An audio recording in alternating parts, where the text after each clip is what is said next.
Parallel and perpendicular lines. So in this video we want to think about how the idea of parallel lines and perpendicular lines allows us to make links between the gradients, or to think about the gradient of parallel lines and the gradient of perpendicular lines. So if line AB is parallel to line CD, so first of all we're talking notation here, we write that AB is parallel to CD using two vertical lines, as you see here. So if AB is parallel to CD, what could we say about the gradients of these two lines? So obviously if they're parallel, they're two lines that go on and on and on and never meet, and the only way that that would happen is if they have the same gradient. So two parallel lines would have the same gradient. Notationally also, if we had parallel lines, we could draw matching arrows on them to indicate that those two lines are parallel. So parallel lines will have the same gradient. So let's consider this example where we want to show that the line passing through the points 6, 4 and 7, 11, so A and B, is parallel to the line passing through the points P and Q, which have coordinates of 0, 0 and 1, 7 respectively. So we essentially need to be able to show that these two lines AB and PQ have the same gradient. So we're going to calculate the gradient of AB, calculate the gradient of PQ, hope that we get the same result, and then we can conclude that those two lines must be parallel. So gradient of AB,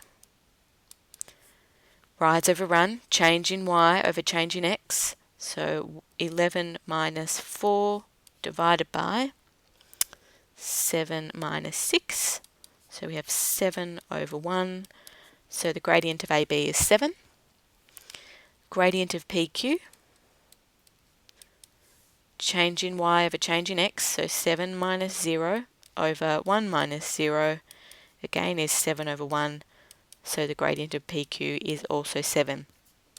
So we can conclude therefore that AB is parallel to PQ since the gradient of AB is equal to the gradient of PQ.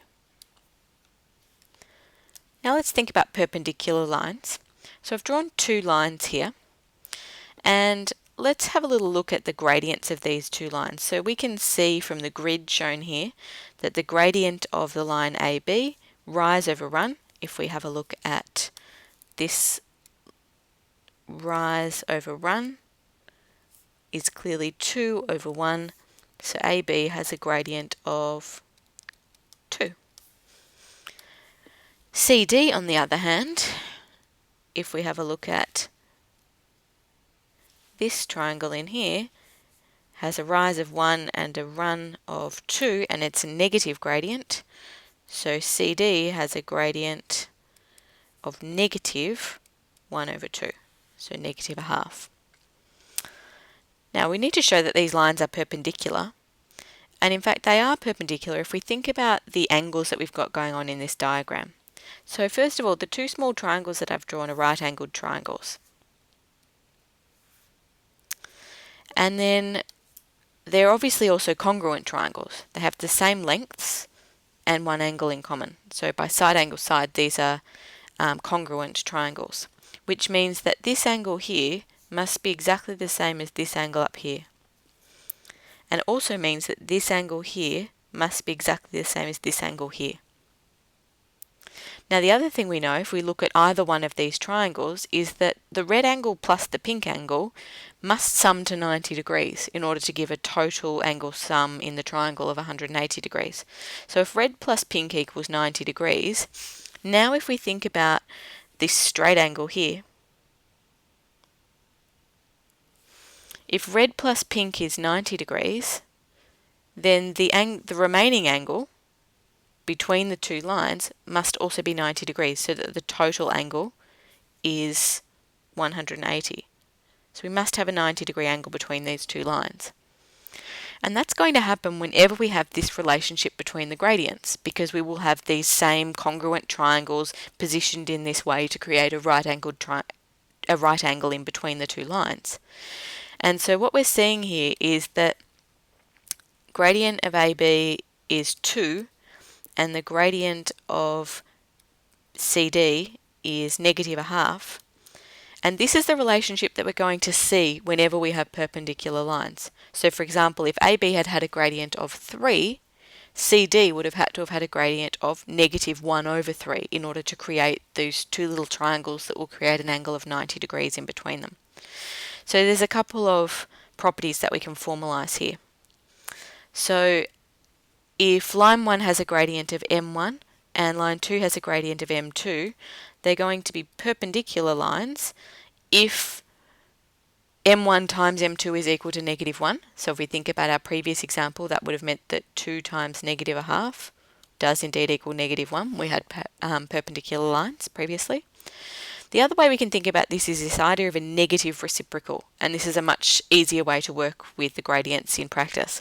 So one gradient will be the negative reciprocal of the other gradient and vice versa. So that taking the reciprocal means to flip the fraction. So if line 1 has a gradient of m1, the reciprocal of that is 1 over m1, and then we make that negative.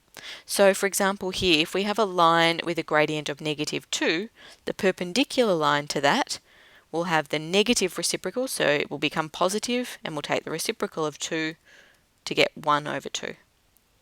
If we have a line with a gradient of 1/4, we need to take the negative reciprocal of 1/4 to find the perpendicular gradient.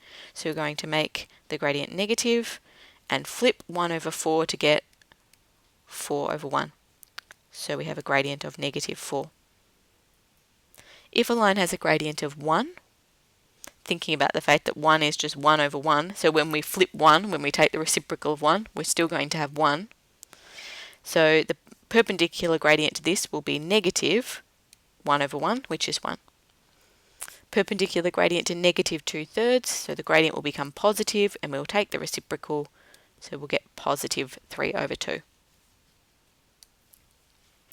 So in this example now we wish to show that the line passing through A and B is perpendicular to the line passing through P and Q.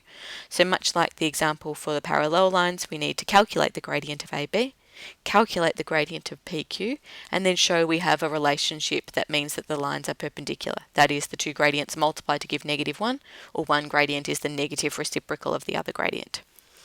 So the gradient of AB, rise over run, change in y, so 12 minus 0 over change in x, so 0 minus 6, being careful about using your coordinates consistently.